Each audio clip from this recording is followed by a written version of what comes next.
Good morning. You made it to Friday. I'm Stephen Romo in for Joe and Savannah this morning. And right now on Morning News Now, action in Washington. A sweeping gun bill passed by the Senate overnight. This morning, it's on its way to the House for a vote there. We'll dig into what's in this landmark bipartisan bill that garnered support from more than a dozen Senate Republicans. Plus the fallout surrounding that controversial Supreme Court ruling on guns in New York State. A murder-suicide pact, day 5 of the January 6th hearings. They were including testimony on former President Trump's alleged attempt to use the Justice Department to overturn the 2020 election.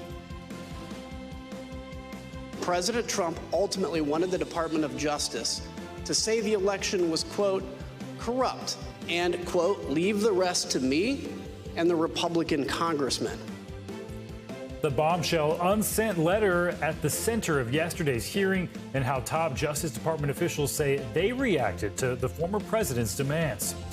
Also this morning, 1 year later, it was one of the deadliest building failures in United States history. And now a Florida judge has approved a $1 billion settlement for victims of the Surfside condo collapse that killed nearly 100 people 1 year ago this morning. We've got the specifics on what's in that deal. And all shook up. If it's Friday, you know we've got the latest and greatest in can't-miss content for your weekend. We've got a preview of the new Elvis biopic that's got critics swooning over the king of rock and roll one more time. But we kick off this morning with the latest developments surrounding the January 6th committee's investigation into the attack on the Capitol. The House panel used its 5th public hearing to lay out the pressure campaign former President Trump placed on the Department of Justice to support his claims of election fraud. NBC News senior Capitol Hill correspondent Garrett Haig joins us now with the latest on yesterday's hearing. Garrett, good morning to you. Hey, Stephen, good morning. Yeah, the committee's going to take a bit of a break now until mid-July, but yesterday's dramatic hearing included testimony from top DOJ leaders that President Trump leaned on them to try to find evidence of election fraud or, failing to do so, tried to replace them at the top of the DOJ. It's all part of the argument the committee is making about Donald Trump working behind the scenes to try to overturn this election. The January 6th committee unveiling what witnesses described as a presidential plot to use the Department of Justice to help overturn the 2020 election, accusing Mr. Trump of personally trying to strong-arm the department. He responded very quickly and said, what I'm just asking you to do is just say it was corrupt and leave the rest to me and the Republican congressman. Former senior DOJ officials testifying that when they refused to announce investigations into non-existent voter fraud claims, President Trump sought to replace the department's acting head and replace him with an inexperienced loyalist, Jeffrey Clark, a DOJ environmental attorney who drafted a letter to key states falsely claiming election irregularities. And when he finished discussing what he planned on doing, I said, good, a-hole. Congratulations, you just admitted a first step or act you take as Attorney General would be committing a felony. I said, that's right, you're an environmental lawyer. How about you go back to your office and we'll call you when there's an oil spill. When DOJ leadership threatened to resign en masse in a heated White House meeting, they say Mr. Trump backed down. Jeff Clark would be left leading a graveyard. On Wednesday, federal agents searched Clark's Virginia home, seizing his electronics. Death. Clark pleaded the fifth in his February committee deposition, but spoke to Fox News last night. Tucker, I don't recognize the country anymore with these kinds of Stasi-like things happening. The committee also sharing texts from Pennsylvania Republican Scott Perry, connecting Clark to White House Chief of Staff Mark Meadows. Perry, one of 5 lawmakers later named by a White House aide as having sought presidential pardons. Mr. Perry asked for a pardon too. I'm sorry. Mr. Perry, did he talk to you directly? Yes, he did. Perry denies he ever asked for a pardon, telling NBC News, quote, "This never happened." Mr. Trump responding to the hearing on social media, calling it a, quote, kangaroo court, the likes of which we have never seen in this country. Stephen, the committee says they've been getting in tons of new evidence and tips since they first started these public hearings a couple of weeks ago. That's what they're going to be focused on over the next few weeks. Yesterday, they deposed a documentary filmmaker who has video they'd like to see behind the scenes at the Trump White House. And they're still publicly asking for Pat Cipollone, the former White House counsel, to come and sit down for a formal interview. There are pieces to this puzzle they're hoping to be able to put together before hearings resume, we think, in mid-July. More fact-gathering happen as they make these presentations. Garrett Haig, thanks so much. Well, for more on the January 6th hearing, we're joined by MSNBC political analyst and former Republican congressman from Florida, David Jolly. David, good morning to you. First off, your reaction on what we heard yesterday about Trump's alleged pressure campaign on the DOJ and the hearings overall so far. I think yesterday's was one of the more damning hearings, right? The committee had already established that Donald Trump had been counseled that his belief about the corrupt election was wrong, and yet he continued to pursue a pressure campaign we learned earlier against Mike Pence, against states across the country. But yesterday was about Donald Trump's attempt to use his Department of Justice to corruptly influence the outcome of the election. And frankly, yesterday started naming names. In addition to the president, we learned names of members of Congress. I think all signs now point to the conclusion that, yes, Donald Trump acted outside of his authority. The question becomes, what does this Department of Justice and Attorney General Merrick Garland do with the information we've learned? And David, if you were on this committee yourself investigating this, what questions would you be asking? What are you still wondering about what happened? Well, first, I think you don't take a 2-week break, and I don't mean that naively. Congress is due for their summer session break, and so we're going to lose a little bit of the storytelling momentum where the American people get to learn about this and make a political judgment. But I think what we're pushing to now, Stephen, is the conclusion. What the committee has done, which I don't think we knew going into this exactly what they would try to establish, this committee has purposely tried to isolate the former president, Donald Trump, as the architect of this. They did not pursue a storyboard of the network, even though we have learned of other people involved. They really isolated Donald Trump as the architect of the corrupt influence agenda, if you will. And that is how I think this will conclude when Congress reconvenes in a couple weeks.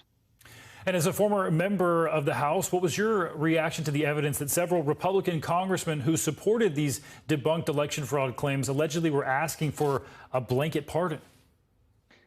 Consciousness of guilt. You don't pursue a pardon if you're not afraid that you might be held accountable for the actions you're taking. And the interesting thing is a jurisdictional one in this, Stephen, which is the Department of Justice, the executive branch, rarely tries to enforce actions against sitting legislators. There are some constitutional provisions that make that hard. I would suspect we will see members of Congress on the Democratic side of the aisle, admittedly, maybe pursue ethics claims, House ethics complaints, some type of institutional penalty against these members. Will it succeed? Maybe not. That's a long stretch. But I don't think this is the last we've heard about those members of Congress named yesterday. All right, David Jolly, thanks so much. More to come when those hearings actually resume. Well, now to some big developments overnight as the nation's most sweeping gun law and safety package in nearly 30 years cleared the U.S. Senate and now heads to the House. It comes as the Supreme Court delivered a decisive victory for gun rights advocates, striking down a New York state law on carrying concealed weapons. NBC News Chief White House correspondent Peter Alexander has the latest on that. Good morning, Peter. Hey, Stephen, good morning to you. So this is a major bipartisan breakthrough on what is one of the most divisive issues in this country, guns, amid new urgency following a series of recent mass shootings. Senators on both sides of the aisle, they face growing pressure to act. The House will now take up this bill this morning with a vote expected later today, meaning it could arrive on President Biden's desk to be signed into law right away. Overnight, the U.S. Senate voting to pass major new gun restrictions. The yeas are 65. The nays are 33. 15 Republicans, including House Minority Leader Mitch McConnell, joining all 50 Democrats to move forward the bill, considered to be the most significant anti-gun violence legislation in nearly 30 years. The gun safety bill we are passing tonight can be described with 3 adjectives: bipartisan, common sense, life-saving. It closes the boyfriend loophole, incentivizes states to pass red flag laws, includes enhanced federal background checks for gun buyers between the ages of 18 and 21, and provides funding for school security upgrades and mental health services. The package stops short of banning or raising the age to buy assault rifles like the ones used in recent mass shootings in Uvalde and Buffalo.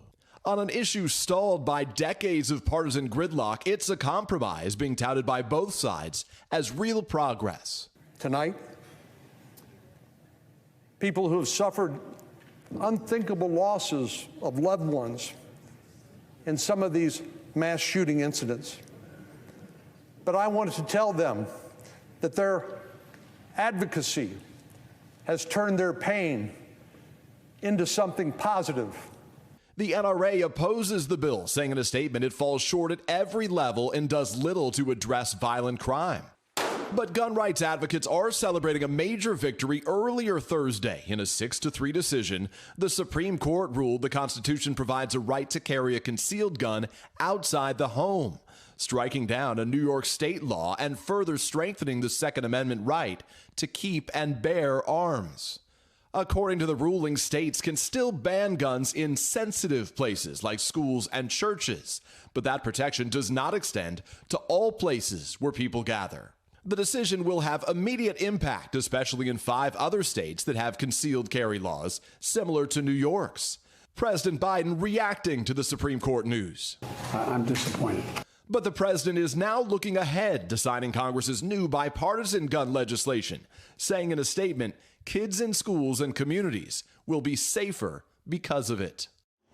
The Supreme Court and Congress going in opposite directions on gun rights this week. Another significant breakthrough overnight. The Senate has now teed up a vote on President Biden's nominee to lead the ATF, of course, the Bureau of Alcohol, Tobacco, and Firearms, for as soon as lawmakers get back from their July 4th recess. His name is Steve Dettelbach. He's expected to be confirmed as the ATF's first permanent leader in more than 6 years.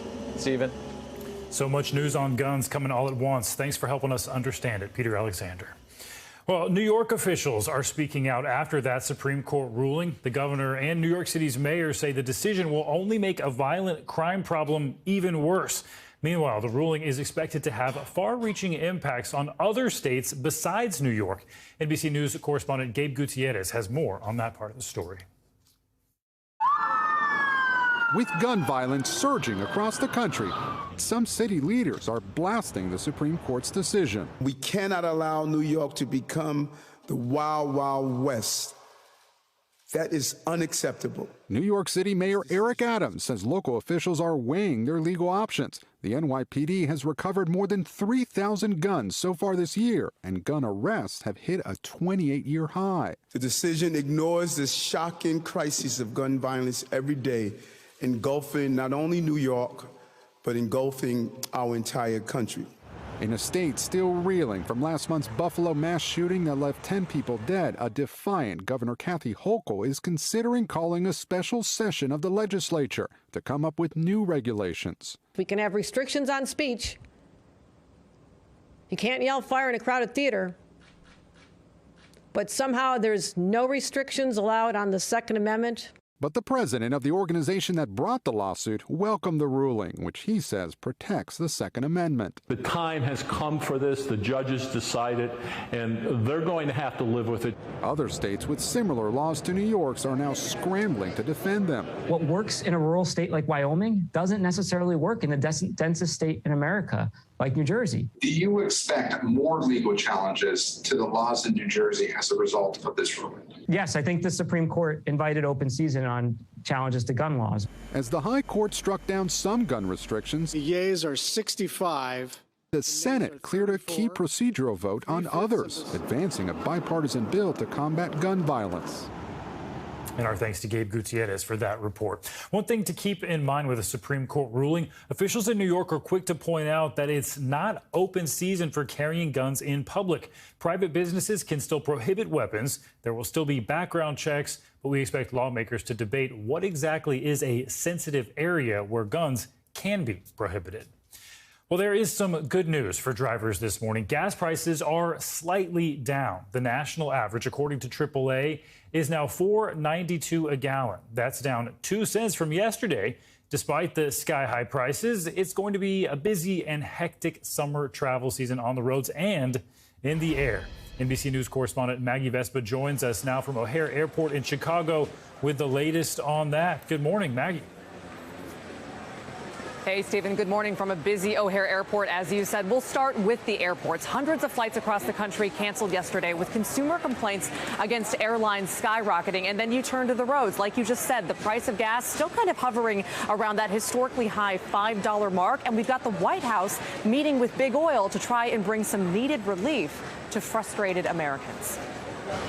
This morning, with the July 4th travel surge fast approaching, mayhem is mounting. Canceled flights snarling America's airports. Very disappointing, very frustrating, very frustrating. Sky-high gas prices hovering near $5 a gallon, draining drivers' wallets. $200 to fill this up. $200 to fill this up. Yep. That's painful. Yeah, it's very painful. The travel woes lost on no one. It costs a lot. Gas costs a lot. Americans' frustrations rippling to the White House. We want oil company to get to a higher capacity. That's what we're asking for. Thursday, Energy Secretary Jennifer Granholm meeting with big oil CEOs and doubling down on President Biden's demand that companies boost supply and pass savings on to consumers. This after the president called on Congress Wednesday to suspend the federal gas tax for 3 months. The American people, they need relief now. Pain at the pump adding to stress in the skies. New data shows consumer complaints against airlines spiked a staggering 300% in the last 3 years. More than 800 flights were canceled on Thursday alone, with some of the biggest U.S. carriers announcing they're dropping routes long term. United cutting close to 50 daily departures from Newark Airport. American axing flights from 4 cities in New York, Ohio, and Iowa. Clear signs, experts say, of an industry plagued by staffing shortages, soaring demand, and severe weather. Cancellations stacking up as an estimated 11 million Americans are set to fly over the July 4th holiday, the highest total since the pandemic began. How much worse do you think this could get? There's no sugarcoating it. It's going to be a tough summer, and consumers have to be proactive. You can't just make a booking and assume that everything's going to go well, because it may not. And the rise in demand coming despite also the soaring cost of travel. The price of a plane ticket up 45% since 2019. So experts say the best advice amid, frankly, all of this chaos, as you can see, is to definitely try and book in the morning, book direct flights if possible, and sign up for the airline's alerts. So if a flight is canceled, you can find out as soon as possible and make a backup plan. Stephen, it's clearly getting a little crowded at O'Hare, so I'll send it back to you. Yeah, no kidding. We see all that chaos behind you. Just more to come on that. Maggie, thanks so much. Well, this morning marks exactly 1 year since that deadly condo apartment building collapse in Florida. Hard to believe it's been that long. It was back on June 24th, 2021, when essentially half of that 12-story Surfside tower just suddenly collapsed, killing 98 people. Rescue workers spent weeks sifting through the rubble and removing millions of pounds of concrete from that site. First Lady Dr. Jill Biden is expected to take part in today's service remembering those victims. On Thursday, a judge gave final approval to a $1 billion settlement for victims' families and survivors. The cause of that collapse remains under investigation. All right, switching gears now, getting a check of your morning news now weather. Michelle Grossman joins us, I'm guessing, to talk about some more heat. Good morning, Michelle. How'd you guess? Hi there, Stephen. Happy Friday. And yeah, that remains the big story. Dangerous heat in the south, but we're seeing heat stretch to the Pacific Northwest as well, and also parts of the plains and the upper Midwest. But we're also watching a couple other stories. We're watching the chance for severe weather in parts of the northern plains into the upper Midwest, monsoonal moisture, some rain, some thunderstorms into the southwest, and also looking at some heavy rain possible in parts of the southeast. It's sort of due to a stationary front that's parked over that area. But as we go throughout the day, we're going to focus on this heat once once again. You notice those heat alerts also in the Pacific Northwest, parts of Washington, Oregon, into Northern California, because temperatures are going to climb into the 90s there. And then we're looking at the southeast as well, into the south central states from Dallas all the way to Tallahassee, also Tampa. We are looking at some really toasty temperatures. Once again, into the 90s and 100s. We're going to factor in that humidity, and it's going to feel warmer than the actual air temperature. So that summer heat into the south, extending all the way to the upper Midwest. Minneapolis today, 92 degrees. It's going to feel like 93. It'll feel like 105 in Dallas, as well as Houston, feeling like 109 in Tallahassee, and it will feel like 110 in New Orleans. So that's when it gets to really dangerous levels. You want to follow all those tips of drinking lots of water, staying in the shade when you can, air conditioning too if you can as well. Close the blinds to keep that heat out as well. And then tomorrow we're looking at temperatures into the upper 90s and 100s once again. 101 in Oklahoma City, it's going to feel like 103, feeling like 101 in St. Louis, and it's going to feel like 91 in Cincinnati, temperatures in the 90s and 100s into the southeast once again. Some relief, Stephen, some. I'm going to say some in big some, because we're looking at temperatures still really warm, but at least we're dropping 10 degrees in some spots. So at least a little bit of relief for some people out there. Yeah, I'd take feeling like the 90s over the hundreds any day. Yeah. Michelle, thanks so much. Well, coming up this morning, new developments in the war in Ukraine. The situation growing more dire by the day in the besieged Donbas region as Ukrainian troops are being pulled from a key eastern city. We're on the ground there with more coming up right after this. We're back with the latest on the war in Ukraine. The governor of Luhansk region there says Ukrainian troops have to be pulled out of that key eastern city, part of the Severodonetsk region, which has been the epicenter of fighting in the Donbas. Neighboring Lysychansk has also been at the heart of Russian attacks. That city now seen as one of the last remaining Ukrainian-held areas in that region. NBC News correspondent Ellison Barber joins us now from Kyiv. And Ellison, it appears to be going from bad to worse for Ukrainians in Luhansk. What is the latest situation in those two cities?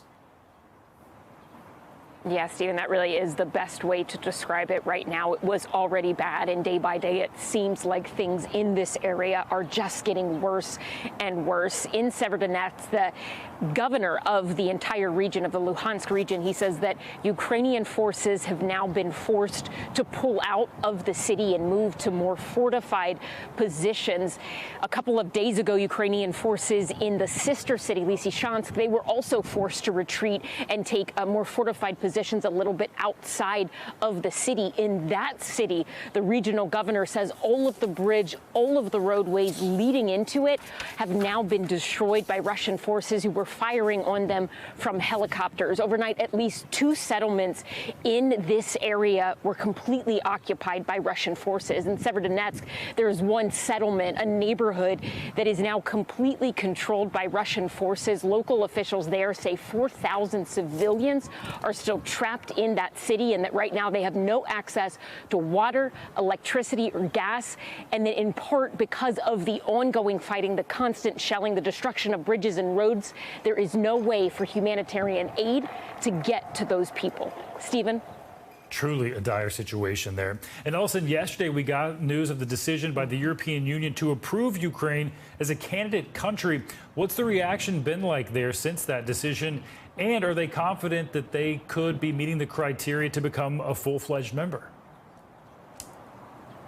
You know, when you talk to Ukrainian people, I think it is incredibly hard to find anyone who doubts that they will be able to meet this criteria, even though it is lengthy criteria, even though it is going to be an intense process moving forward, likely a years-long process. When you talk to the people who live here, they will tell you they are confident not only that Ukraine will be able to fulfill the obligations necessary to join the European Union, but that they already are, culturally speaking, a part of the European Union. Remember, this is something that is not a new fight. It's been an incredibly long, difficult path for Ukraine to get to this point, to get candidate status. From the Orange Revolution to the Revolution of Dignity to now, people have sacrificed their lives for what they believe is a Ukraine that should be more aligned with Europe, with ideals of freedom, equality, democracy.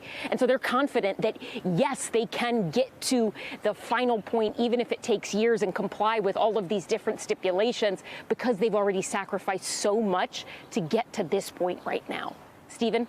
Amazing the hope that they're able to cling to. And Ellison, I understand you've been speaking with aid workers in Ukraine and learning about some extraordinary lengths they've gone to help civilians there. Can you tell us a little bit about that?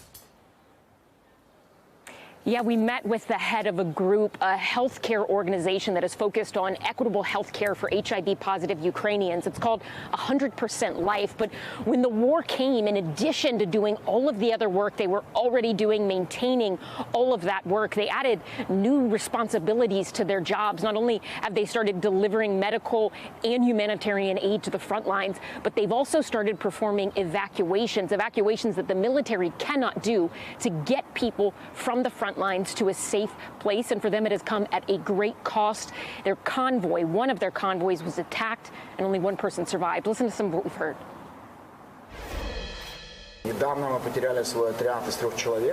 Recently we lost 3 men who have saved 150 people before that. Everyone will remember the medic, everyone will remember the soldier, no one will remember the social worker. Our foundation's name is 100% Life. This is our mission. This is our goal. The people leading those evacuations, they are social workers. There are about 2,000 of them involved in this organization's efforts to save lives. Stephen? Incredible perspective of what's going on there. Ellison, thank you so much. Well, for more international news now, North Korea has approved plans to strengthen its military defense capabilities. Raf Sanchez joins us now from Tel Aviv with more on this and more world news. Good morning, Raf. Stephen, good morning. That's right. North Korea's Kim Jong-un ordering his military to go all out to develop new nuclear and conventional capabilities. At a Workers' Party meeting, the dictator doubled down on the buildup of nuclear arms and gave unspecified new duties to frontline troops.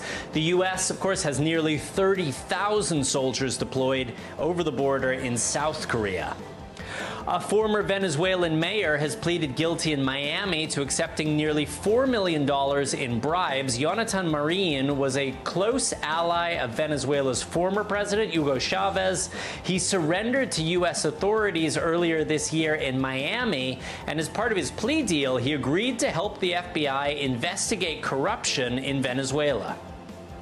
And finally, the royal couple seeing double. Prince William and his wife Kate this week got a first glimpse of their first official royal portrait. The painting was done by award-winning British artist Jamie Carruth, who said he wanted to show the royals as relaxed but also elegant. Stephen, I will say Prince William has a little bit more hair in the painting than he does in real life. Who can blame him? Take some artistic license there. Raf, who can blame him? Thank you so much. Well, coming up next on Morning News Now, it's a story of abortion going through multiple generations. What the right to choose means for one American family both before and during Roe. That story coming up after this break. Welcome back. All eyes are on the Supreme Court again today as we await the much anticipated ruling in Dobbs versus Jackson Women's Health Organization. A mother and daughter, meanwhile, illustrate the importance of this case. They both had abortions 47 years apart. NBC News reporter Julie Sirkin spoke with the daughter. I was 19 or 20 when I had an abortion. And I was 25 when I had an abortion. Patty Detzer had an abortion 5 years before the Supreme Court's landmark ruling, legally protecting a woman's right to choose. They told me to get an abortion, I had to have a legal abortion, I had to see 3 shrinks. I do remember by the time I was finished with that, I felt like I really am crazy. Her daughter, Sammy, found out she was pregnant in 2015. A year later, the two of them interviewed each other on a local radio show. So I went and I bought a pregnancy test before work one morning, and this one came out positive. The two women's experiences could not have been any more different, 47 years apart. It took them a really long time, so by the time they got to me, I was 5 months pregnant. I called my best friend, and after I hung up the phone with her, I called Planned Parenthood and immediately made an appointment appointment for an abortion. How fast was that whole process for you? Like 5 minutes. It was so fast. Patty was dealing with substance abuse. It was her first time away from home. She could barely take care of herself. She wondered, how could she raise a child? She would have had to make a lot of sacrifices. At that point, she hadn't finished school. After the abortion, Patty got her life on track, receiving a master's degree in ceramics, becoming an artist, and going on to have 3 beautiful children. It took her 5 months and it took me 5 minutes. And both of us knew from the moment we found out we were pregnant that what we needed, what we wanted to do. And I was just born in a much luckier time.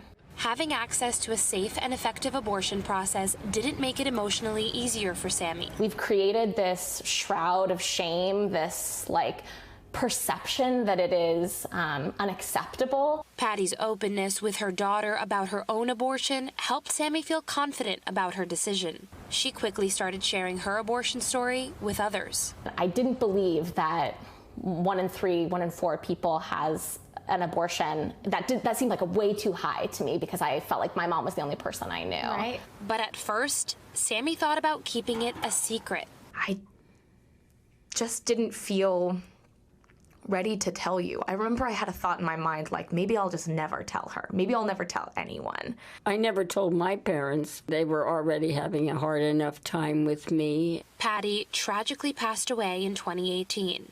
What do you think your mom would say if she was here today and Roe was on the verge of being overturned? She would be so angry. She would be so frustrated and so defeated. I know for a fact that she too would have, as I did, think about my 2-year-old niece and how devastating it is that she is growing up in a world where rights are actively being taken away from people. Some very personal stories there. Thanks to Julie Sirkin for that report. Well, we turn now to the latest COVID-19 news. Experts are endorsing Moderna COVID-19 shots for kids ages 6 to 17. And researchers have more data now on Omicron subvariants. They say the subvariants can still infect those who have built up antibodies to that virus. Dr. Amish Adalja, senior scholar for Johns Hopkins Center for Health and Security, joins us now. Dr. Adalja, advisors to the U.S. Centers for Disease Control and Prevention voted unanimously to recommend those Moderna shots as an option for school-age kids and adolescents. Tell us what we know about the dosing and timing for those shots.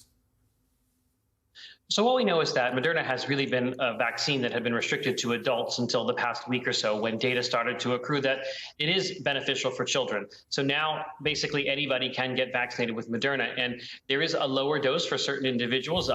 Moderna is a higher dose vaccine, is 100 micrograms. In some of these instances, they're going to be using half of that dose in children 6 to 17. And it is a 2-dose regimen spaced by 4 weeks at minimum. So this is very similar to what we're seeing in adults, but with a lower dose. And I think it gives children more options than just the Pfizer vaccine, which they've been able to receive for some time. And some concerning developments, but possibly not surprising. The new data shows that Omicron subvariants BA4 and BA5 appear to escape antibody responses among people who have had previous COVID-19 infections and those who have been fully vaccinated and boosted. What does that mean for vaccine effectiveness, and what should people actually take away from that new information? What they should take away is that BA4 and BA5 are the newest versions of Omicron out there. And they have a lot of mutations that get around some of the immunity that's provided by prior infection and from vaccination.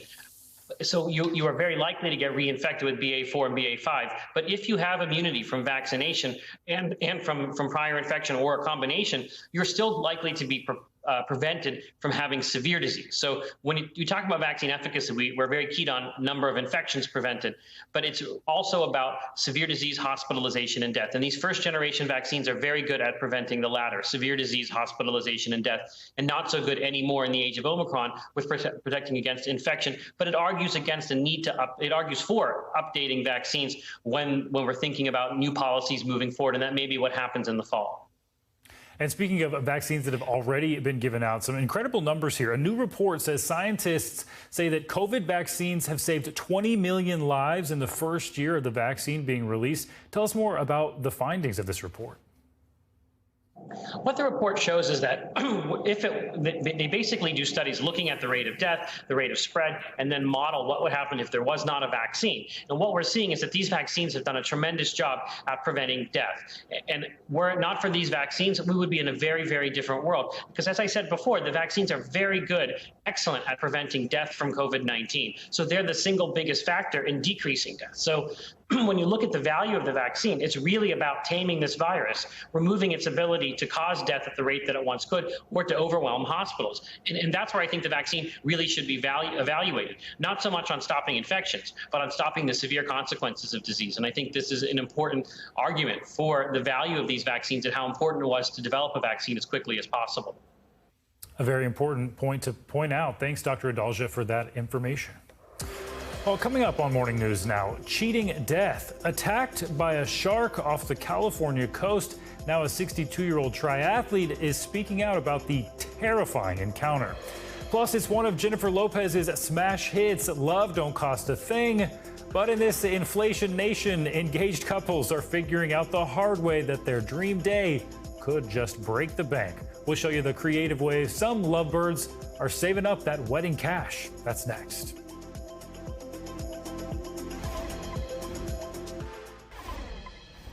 Welcome back. Some good news this morning on the condition of a man who was attacked earlier this week by a great white shark off the coast of California. He's now expected to make a full recovery. NBC News senior national correspondent Carrie Sanders joins us now from Pacific Grove in California with the latest on this. Carrie, good morning. Talk about an up-close encounter. Wow. Well, just incredible. Imagine this, you know, out there swimming. But the good news is we now know his name, 62-year-old Steve Broomer, and doctors say he is very lucky to be alive. The doctors, two of them, were in the emergency room with him for more than 2 hours. And they say that when they were done, they were just remarkably thrilled to discover that this shark bite didn't get any bones, didn't get any vital organs, didn't get any arteries. But what they say you can see is the telltale U-shaped bite mark on Steve's pelvis. This morning, Steve Broomer grateful to be alive. The man rescued by Good Samaritans after a shark attack Wednesday in Pacific Grove, California, releasing a statement with details about the attack, saying, "The shark bite was unlucky, but after that, I have just had so much good luck." The 62-year-old triathlete, who has gone swimming in Monterey Bay 1 to 2 times per week for the last 10 years, was swimming about 150 yards from shore at Lovers Point Beach when the attack happened. The day marked by warm temperatures, clear skies, and calm waters, which Broomer says may have led to his rescue. The beach was crowded, he says. There were no waves and there was no chop, so people could hear me yelling, "Help." We're getting a report that somebody got attacked by a shark. Amy Johns and Paul Bandy were paddleboarding nearby. Heath Braddock, a surfer who was working with kids in the area, also heard the cries for help. So I grabbed a couple boards and took 2 boards out. Those 3, Broomer says, got me onto the extra board, and they had me hold the surfer's ankle while he paddled like crazy to get me to the beach. This video shows Amy, Paul, and Heath frantically working to save the swimmer. Broomer, who suffered no damage to his organs or arteries, says the shark took a bite in the right place and at the right time. "I remember I was lying in the ambulance and I thought, I can breathe," he says. "So I didn't know if I was going to bleed to death, but my lungs were good, and it seemed really lucky that the shark got me in a spot that seemed survivable." We do not know what type of shark attacked here, but what we do know is that they have the ability to use DNA to try to figure that out. Unclear whether they're going to do that. One thing that is possible is it may have been a great white, because they have been charting for about the last 8 years juvenile great whites making their way into the waters here, and that's happening only because the waters here are rising in temperatures. Stephen? Wow, talk about an incredible recovery. Carrie, thanks so much for that. Well, weddings can be expensive. I'm planning one for October. Trust me, they are out of this world. And add in sky-high inflation, the ceremonies can be even more financially challenging. NBC News senior consumer investigative correspondent Vicki Nguyen shows us how to have a dream wedding without breaking the bank.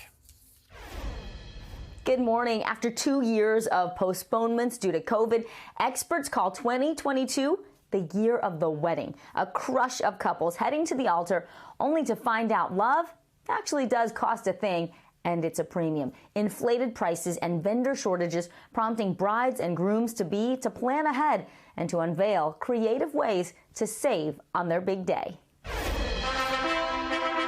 For those planning a wedding, this can sound more like this. Especially in 2022, when an estimated 2.5 million couples will tie the knot during sky-high inflation. 70% of couples already report spending more on their big day than originally planned. We're cutting the fat, like boom, boom, boom, and still within like 2 weeks, we already like doubled our budget. Yeah. Lynn Hazan and Tony Bush will say I do in July after saying I don't to some of the usual wedding costs. Instead of an expensive venue, Lynn and Tony will exchange vows on their building's rooftop without a bridal party and just 60 to 70 guests. Every time somebody says we can't come, like, I'm kind of like, okay, so sad you're not coming, but okay.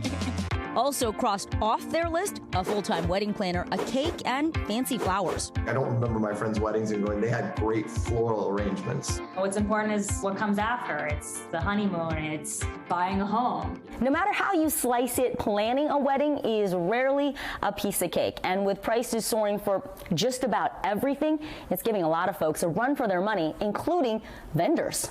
Butter, fondant, chocolate, really everything, cocoa butter, they've all gone up. While supply chain shortages have forced some vendors to increase their prices, cake artist Gray Pack says she's eating some of the extra costs. You are actually absorbing some of the costs and not passing them on to your couples. Why is that? Correct. Well, ingredients is actually a small percentage of the price. A lot of wedding vendors like musicians, photographers, cake artists, you're paying for their time and skill. 2 ingredients that result in these masterpieces. Some cakes taking her up to 50 hours to complete. What are some things couples can do to save money? So some things that couples can do to save money in wedding cakes is actually looking at faux tiers. It's actually styrofoam inside, but real on the outside, so none of your guests will know. Gray says faux cakes like this NBC Peacock-inspired creation made at our request can cost around 20% less than real ones. Other ways to save: order a sheet cake for guests. Decorate with fresh flowers instead of sugar. Think of a crazy number, and then it's going to be 3 times that crazy number. Jeremy Levy and Lauren Kammerling will walk down the aisle in October, saying they can have their cake, classic vanilla cake and rich chocolate cake, and eat it too. Oh my God, it's so good. By eliminating wedding favors and selecting a lesser-known venue, even if, like their own love story, it isn't love at first sight. Often the venue is the most expensive part of the wedding. Right. What did you do? So when we saw our venue, they had just started doing weddings. It was a brand new space, and they were renovating it. It looked like a carpentry site. It was just like a dude in a hard hat, like cutting wood and like waving to us. According to Zola, an online wedding planner, other cost-cutting trends: weekday weddings at any time of the day. Now we're even seeing some brunch or breakfast weddings. It doesn't have to be super fancy. It doesn't have to be at night. It just has to be with the people who love you the most and who feel great. And, you know, maybe you're just serving a bacon, egg, and cheese. I would go there for sure. NBC News' parent company Comcast invests in Zola. That is where experts say couples can also send digital save-the-date cards and invitations to save money. And brides and grooms-to-be can now add cash funds to their online registries. That is an option for guests who want to help cover wedding expenses, like the photographer, for instance, instead of buying a physical gift. By the way, Zoom weddings, those are still a thing, with the new technology allowing couples to live stream their big day and include guests who can't travel. And after all these years of Zooming, we're used to it. Guys, back to you. That is so true, Vicki. Everyone's used to Zoom now. On to some business headlines this morning. Juul is now being ordered to remove its products from U.S. store shelves. CNBC's Silvana Henao joins us now with more on that. Good morning. Good morning. Yeah, that's right. The Food and Drug Administration is banning the sale of Juul e-cigarettes in the U.S. as part of a wider crackdown on nicotine. The order affects all of Juul's remaining products, including its vaping device and its tobacco and menthol-flavored pods. The regulator previously ordered Juul to stop selling mint and fruit-flavored pods that were popular among teens. Juul intends to seek a stay on the decision and is exploring other options, including appealing the decision.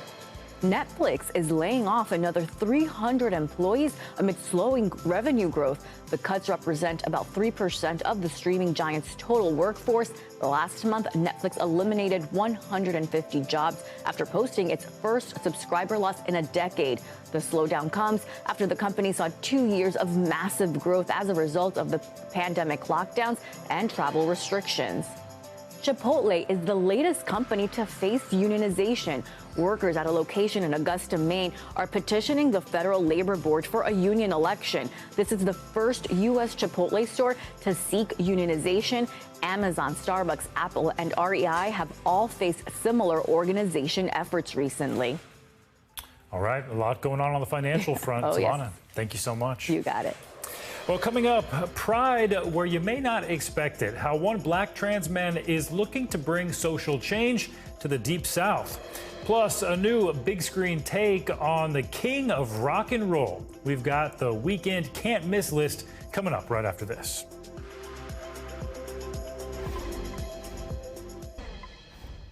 We're back and we turn now to Selma, Alabama, known worldwide in the fight for social justice. There, a group founded to support black LGBTQ people continues the legacy of standing up for black liberation and full citizenship. MSNBC correspondent and host of the Into America podcast, Tremaine Lee, recently traveled to Selma to learn more. Growing up in Selma, Alabama, Quentin Bell never thought the city would have much to offer someone like him. When I did decide to transition, I had a few family members who completely pulled away. I didn't mind because I feel that if me being whole or me walking in my truth makes you uncomfortable, then we don't need to have any communication. We don't need to have a relationship. He's an out trans man in Alabama's Bible Belt, where life can be complicated. Then came an epiphany, a moment of clarity. He could be the change in Selma that he was looking for. I ran from this city for so long, and I remember standing on this bridge saying, God, why me? And I literally heard, why not you? He co-founded the Knights and Orchid Society, or TKO, a black LGBTQ support organization, believed to be the only organization of its kind in the region. We're finding people within the community. We're finding our resources within the community and bringing them back to our people. And we're giving our folks an opportunity to be able to move from surviving to thriving. It's headquartered in the shadow of the historic Edmund Pettus Bridge, scene of a bloody battle for voting rights in 1965. There are a lot of people who say those two things are different, civil rights and rights for LGBTQ. Even if you believe that folks should have equality, those things are separate. Do you see that separation? What's the difference of being seen as being counted as 3/5 of a person back then and then having my rights stripped away from me because I'm trans or because I'm queer? Today, in addition to work supporting Selma's LGBTQ community with healthcare, food, and rent assistance, he's also a leading voice in resisting a wave of anti-LGBTQ legislation, including some of the strictest laws in the nation passed this year in Alabama that criminalizes gender-affirming surgeries for trans people under 19 and restricts the use of puberty blockers and hormones. What we're hopeful of is that more visibility of black, queer, brown, queer, trans people being open and living whole. It'll give the opportunity to the community to be able to ask those questions that they desperately want to ask in a way where we can open up. We can have some real intentional dialogue about what it means to be trans, what it means to be a black trans person. And while running an LGBTQ organization in Selma, in the heart of the Bible Belt, has its difficulties. Quentin says he draws on the power of this city, with its rich history of resistance and struggle, to focus on continuing the work that Dr. King helped start here decades earlier. We're literally standing in the footsteps of some giants in the movement. Why does this place matter to what you're doing today? It's the second leg of the civil rights movement. The same exact thing Dr. King did here in Selma in the 60s, we are doing here in Selma here in 2022. Our thanks to Tremaine Lee for that report. The Knights and Orchid Society says its client care network currently extends throughout Alabama and is actively expanding its reach throughout the entire southeastern region of the United States. Well, it's Friday, and it's time for our can't miss list. All the movies, TV shows, and music you should check out this weekend. Joining us now is Darren Karp. She's a Bravo personality and host of Shaken and Disturbed. Darren, good morning. Let's start with The King, a new Elvis Presley biopic out today starring Austin Butler and Tom Hanks. What can you tell us about that one? Yeah, so Tom Hanks, Austin Butler are starring in Baz Luhrmann's new film, Elvis, the movie. I mean, why wouldn't you want to see this? The movie kind of uncovers the life and music of Elvis Presley, also the complicated relationship with his manager for over 20 years, Colonel Tom Parker, who's played by Tom Hanks. It really covers it all, from his unprecedented stardom to him, in my opinion, personally being responsible for the loss of innocence of a lot of women in the United States, maybe around the world, but his relationship with Priscilla is at the forefront of this. You got to check out Elvis, the movie, in theaters starting today. Well, he's certainly got the hair down we see from that video there. Well, there's also a lot going on in the streaming world. What's dropping in time for the weekend that we can watch at home? Yeah, so on Netflix, of course, we got The Man from Toronto. He is out now. This is a hilarious comedy. Kevin Hart and Woody Harrelson star in this action-packed comedy, which you know it's going to be good with this cast. This is a classic story of mistaken identity. Kevin Hart is a sales consultant who gets mixed up and confused as a deadly assassin, played by Woody Harrelson, known only as The Man from Toronto. They eventually run into each other at this rental Airbnb, and madness ensues. It's hilarious. It's very fun to watch. It's very fun to watch Kevin Hart being very intimidating. You have to check it out on Netflix this weekend. Especially funny because people from Toronto are so nice. We'll have to check that one out. Also turning now to music. Pop star Madonna still making music, of course. She released a collection of songs today. Darren, what can we expect from that one? Yeah, she's releasing Finally Enough Love, which is actually 2 career-spanning remix collections. She became the first and only recording artist recently to have 50 #1 hits on the Billboard. Finally Enough Love is a compilation of her 50 best remixes of her dance hits, plus an abridged 16-track version, which is actually available to stream right now. So it's really her hits. If you want Madonna in a night, in time for Pride, then this album is absolutely for you, and the full collection will be out in August. Madonna and Pride, it just makes sense. All right, Darren Karp, thanks so much for that breakdown. And that's going to do it for this hour of Morning News Now, but your news continues right now.